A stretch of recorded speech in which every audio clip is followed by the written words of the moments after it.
Love the way that Paul honors people. Thank you to Paul. You're welcome.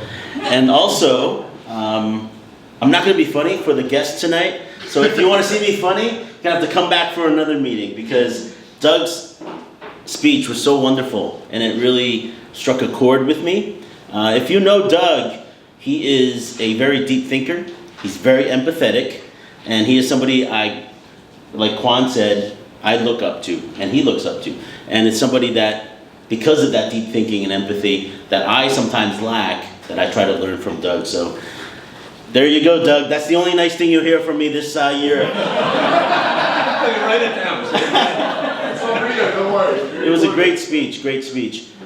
I learned a lot, even though Doug's been a very close friend. There's a lot of things I'm still learning about him, and I learned a lot about his childhood. We learned about his health issues, which I know about, personality challenges, very shy as a kid, and I didn't know how much his stepdad actually means to him. He talks a lot about his dad, but not a lot about his stepdad to me. And today I learned a lot about his stepdad.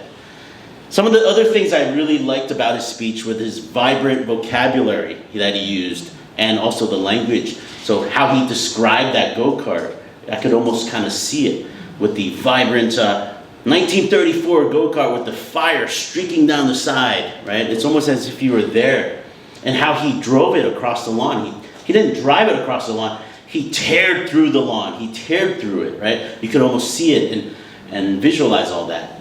And also some of the contrasts that he used, talking about his father, how he was from the rich side of town, and then his stepdad from the other side of town. It's almost like light and dark, you know? I think contrasts are very powerful, and you did that wonderfully.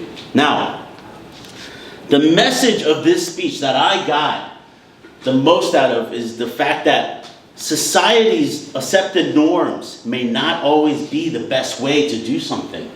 And I think that was a wonderful, wonderful message. And especially when it comes to handling relationships. Now, sometimes you connect with the speech, sometimes you don't. And with Doug's speech today, I really, really connected. And I'll tell you a little bit why later. Now, one of the things that he did the best in terms of contrast was comparing the two fathers. And it was almost like reading that book, Rich Dad, Poor Dad. Have you heard of that book before?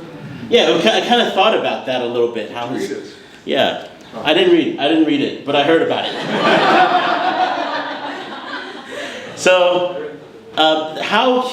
what I would like to hear in your next speech, Doug, is how your rich dad and your poor dad, your two dads, and the lessons that you learned from your fathers, and how it contributed to your fatherhood.